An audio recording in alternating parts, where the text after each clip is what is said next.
Hey, what's up guys, welcome back to the next video in my Spyro Anniversary Month series. Spyro Anniversary Month is over.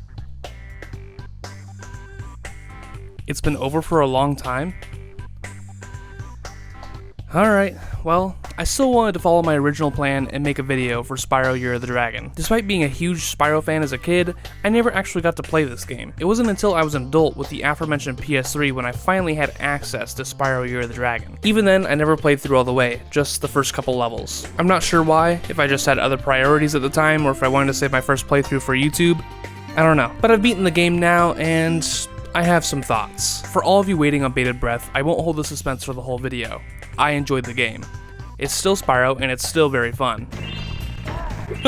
Insomniac made some favorable changes, and some that I'm not as fond of. For example, they made a pretty amazing change with the difficulty of the game, where it gets harder the better you perform. Pretty cool.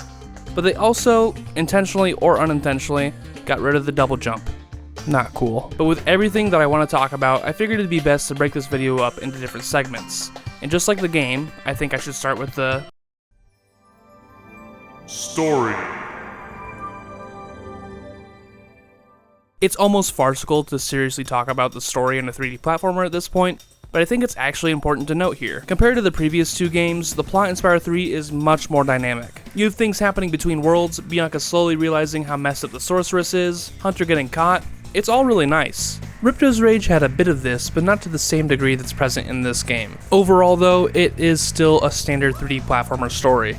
It serves the purpose of the game, giving the player motivation as the hero. We start our journey back in the Dragon Realms, where a mysterious rabbit and her henchmen suddenly appear to steal the dragon eggs. We're introduced to the big bad soon after, stop anyone from coming, and then quickly jump back to the Dragon Realms, where Spyro and Hunter, being the only two small enough to follow Bianca back through her tunnels, pursue, which leads directly into the gameplay. And as silly as this may sound, this is perfect.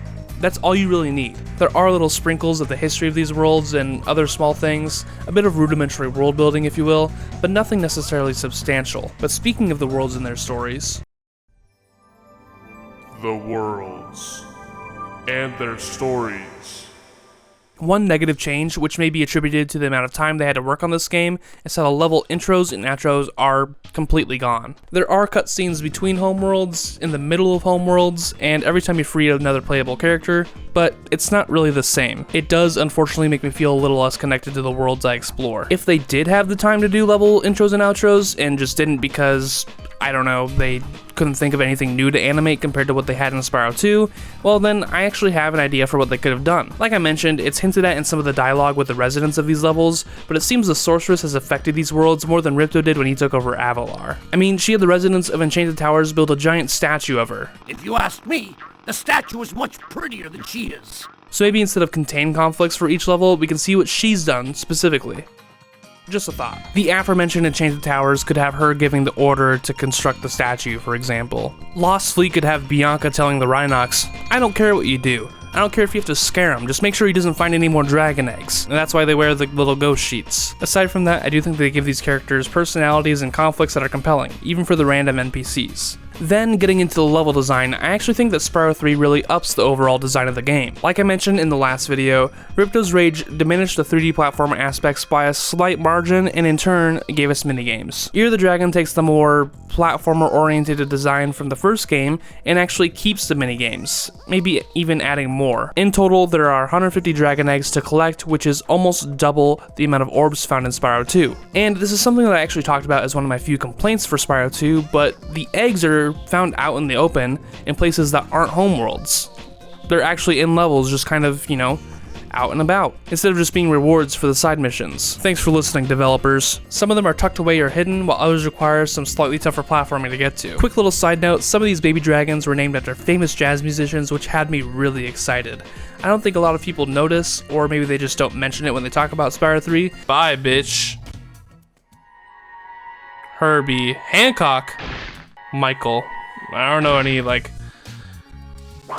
iconic Michael jazz musicians, so the Herbie one could also be Herbie Man, but that Herbie is also spelled with an E, so I don't know. Peggy. That's a JPEG Mafia reference, actually, but it's really cool to me. However, something I found odd about these levels was that when you got too close to the portals that take you to the minigames or other characters' areas, it kind of just cuts out the music. So wait. I love that it just cuts the music out. It's so stupid. I can't think of a reason as to why they would do this on purpose, so I thought maybe it was just an error with my emulator, but then I went and played my physical copy on my PS1, and the same thing happened there, so I guess it's just working as intended. It's weird. Anyways, I'm getting a little sidetracked. We also see the speedways return yet again, and they're a little different this time, as with each one we're greeted by...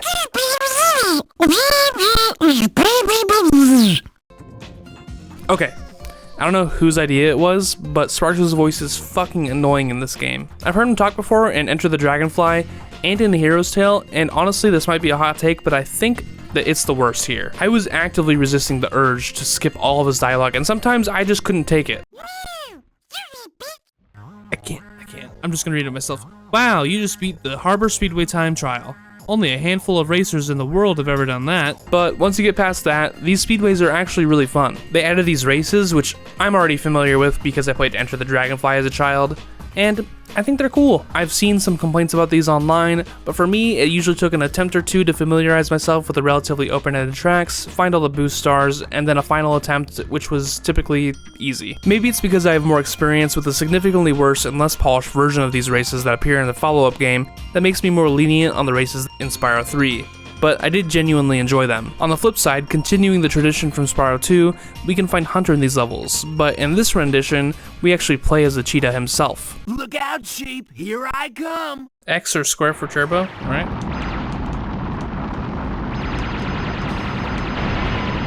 Fucking turboing all over their asses. All of his minigames are really easy though, like generously easy. Go, Hunter, go. Oh god. What the fuck? I can jump so high. Also, why are there meatballs in this, honey, huh? That doesn't seem like it tastes good. Oh, what the fuck? What the fuck?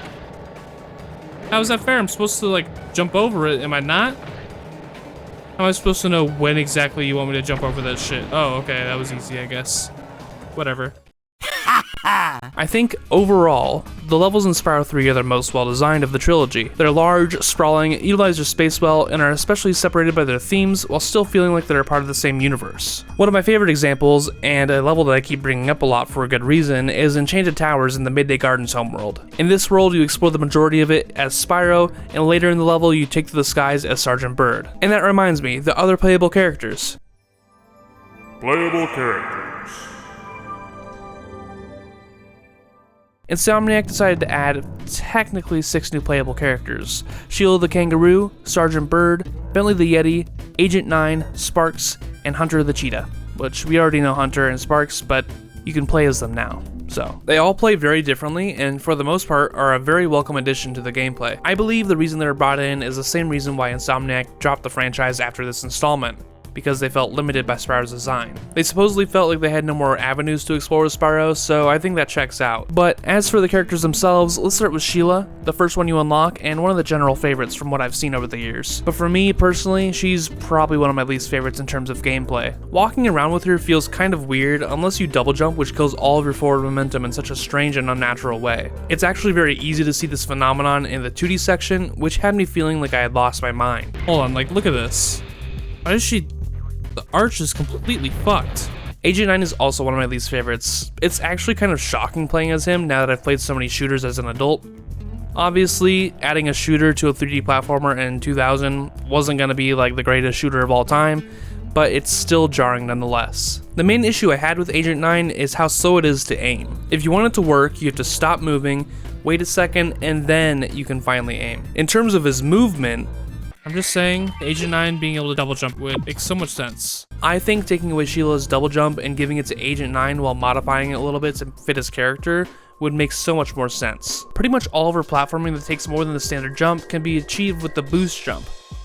Don't get me wrong, I get it. Kangaroo, jump, if there's any character that should have 3 jumps, it's Sheila. But realistically, Sheila doesn't need the double jump at all. I'd rather see it on Agent 9, who's slow and boring to play as, which is antithetical to his crazy, explosive personality. And he's like a monkey, he can like jump around and shit, he's goofing off like a freaking monkey. On the other hand, Sparks being added is a pleasant change of pace, and I really enjoyed his straightforward levels, except for when the controls were kind of fighting me. They're a nice break from the gameplay of Spyro, which, in my opinion, doesn't really need a break, but it never hurts to have a little bit of variety in your 3D platformer. As I mentioned before, Hunter is also technically playable. I say technically because it's basically just a minigame in a vehicle on a set path, and there isn't anything specific to Hunter's character that goes into his gameplay unless you count him being proficient with vehicles as a character trait. I'm not really upset that these segments exist, but it would have also been nice to have some actual platforming levels with Hunter, like the rest of the characters get. They gave entire levels to a whole slew of new characters, and Hunter's over here just like, I'm driving a boat, woo. I mean, he's the guy who teaches us about platforming. He should get some platforming levels, right? He even gets caught in a cage like the rest of them. Just have Spyro free him and then we can like play some Hunter levels, I don't know. You also have the adorable little penguin who flies around with the jetpack, Sergeant Bird. And of all the fuss I've heard about him being awful to control, I really don't get it. It's like controlling a wing diver in EDF 4.1, and I have a lot of experience in that department. The only qualm I have with Sergeant Bird specifically is that his homeworld had like a secret area that I swear was glitched. I promise you this is glitched, right? The toe right there. Where's that coming from? Oh shit, do I have to like take a bomb back here and drop it on the ground or something?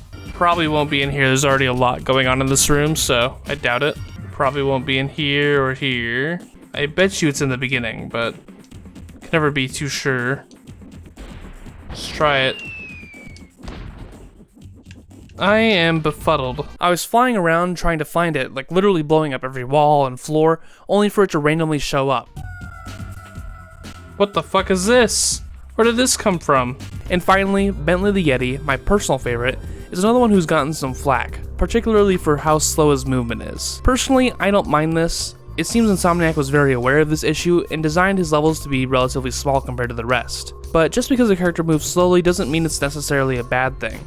If the world you traverse is appropriately designed, then slow movement is a non-issue in my opinion. Take Agent 9's levels for example. He also moves kinda slow, surprisingly, but his levels are much bigger than Bentley's. Also, just wanted to mention, Bentley's music kicks ass. Probably my favorite song in this whole game, and one of my favorites in the trilogy overall. This shit rocks. This song slaps so hard, honestly. Regarding the music in general, I'm happy to say that Stuart Copeland knocked it out of the park once again.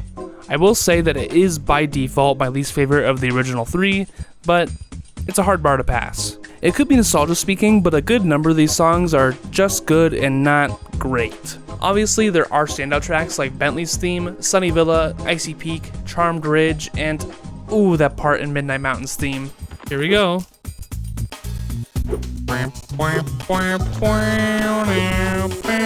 However, there are a couple areas where the OST actually rubs me the wrong way. For one, I don't really think Frozen Alter's song really fits the vibe of the level at all. I feel like the music in this level doesn't really match the vibe, actually.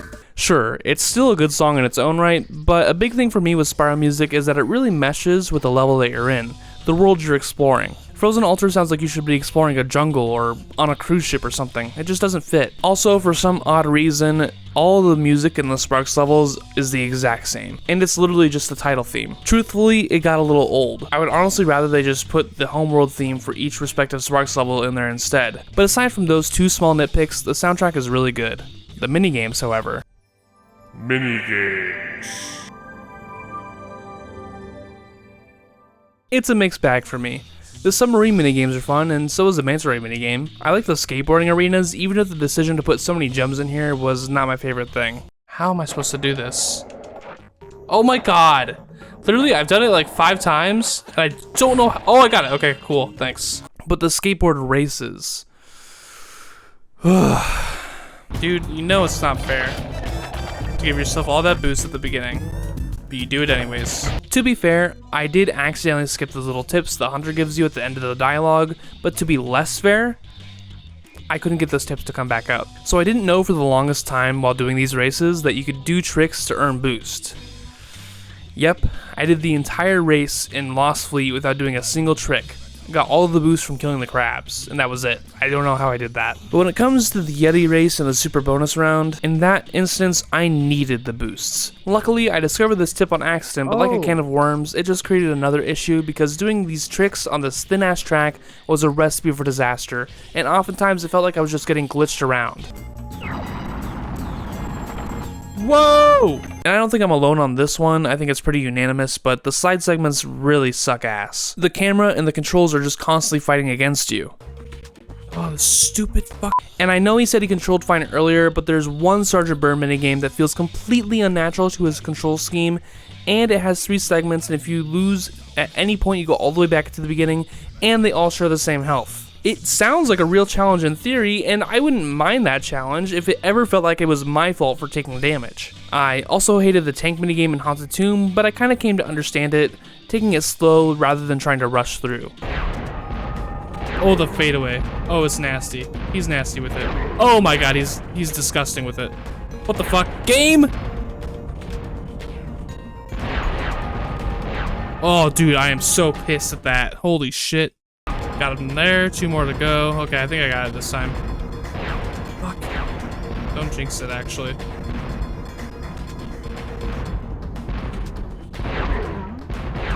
Oh god.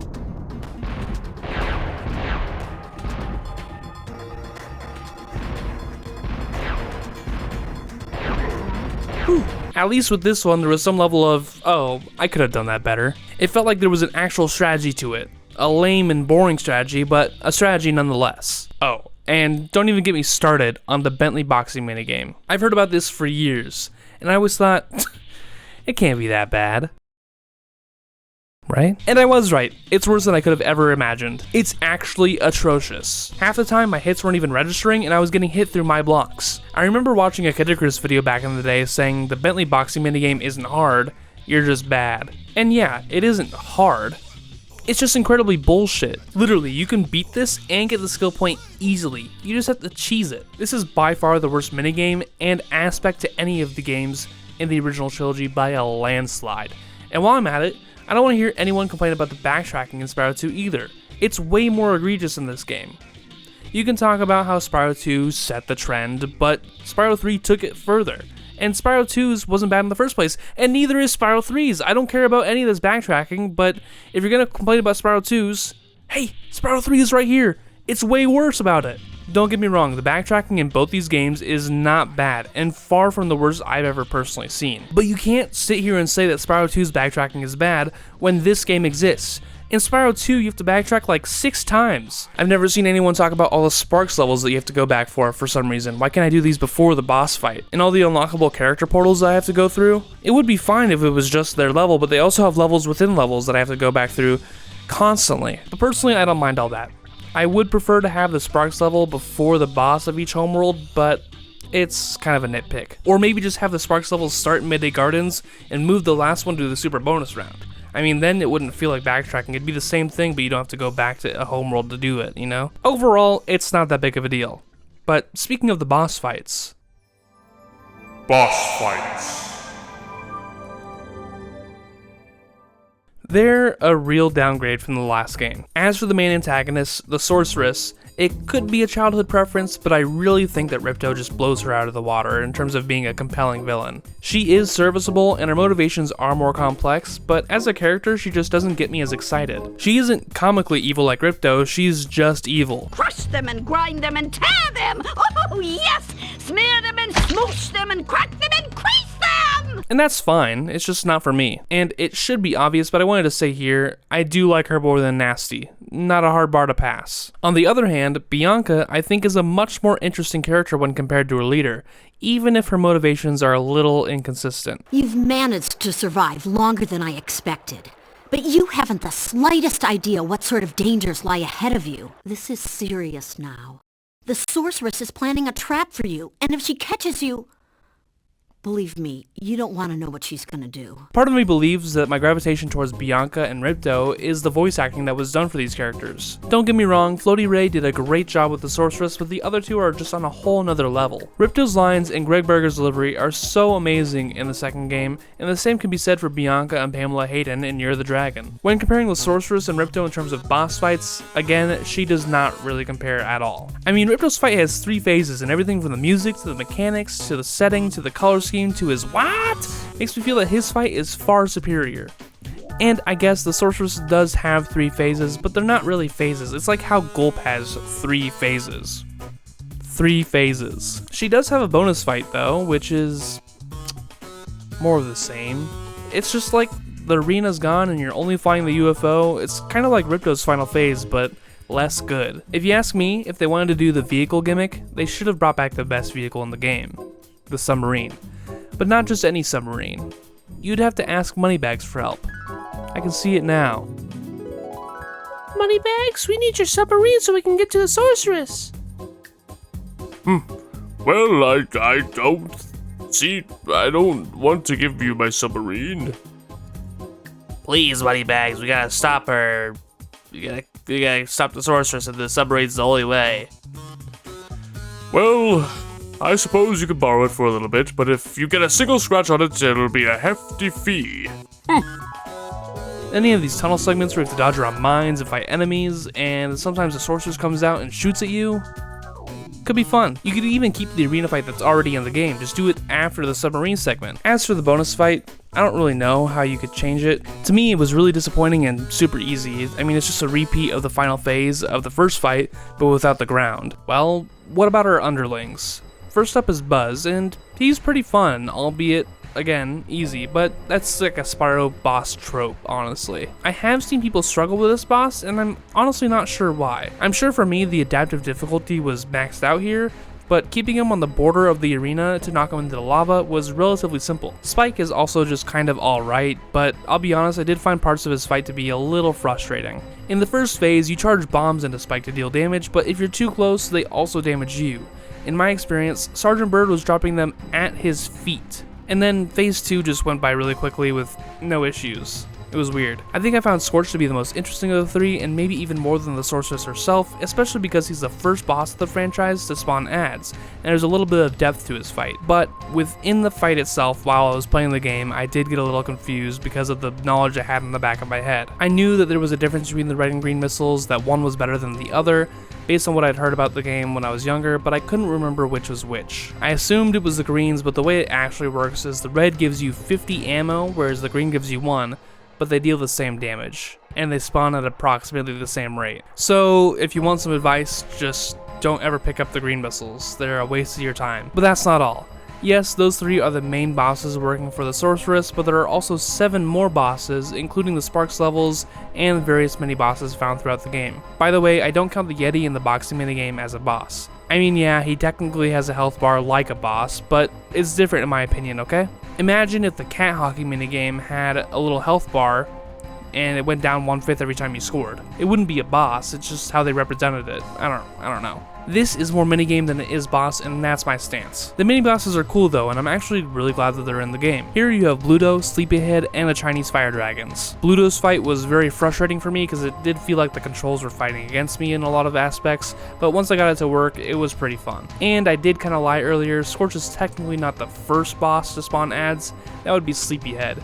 But I don't feel like rearranging my script, so here we are. He's also good, but it was pretty simple. The Chinese fire dragons are another thing in Spyro 3 that I've heard people complain about, but again, I don't really get it. Yeah, they're a little tedious, but it's not bad. I wonder if, as the kid, they just didn't understand the fight and that carried over as some sort of anti-nostalgia as an adult, similar to the alchemist in Spyro 2. I don't know, that's the only explanation I could come up with while playing this part. As for the Sparks bosses, they're about as straightforward as the levels themselves. They're a good bit of fun, but none of them really pose a real threat. Strafing around and shooting when your opportunity appears makes quick work of these guys. One thing that I really like about Spyro 3 is the endgame content. You get to chase Moneybags around and beat him up, and the super bonus round is fantastic, aside from the race. The final cutscenes are a nice cherry on top, tying up the trilogy in a very sweet way. They do go on for a very long time though. It's like Return of the King with how many plot lines we wrap up here. You've just defeated the sorceress. rescued the dragon eggs and restored freedom to the lost dragon world. It's a funny thing, Spyro. I adjusted Avalar's portals to take me to the dragon worlds, but somehow I ended up here. Maybe my coordinate tables are out of date. Now, how many times have I told you not to tease that moose? It was Billy's idea! Mwah.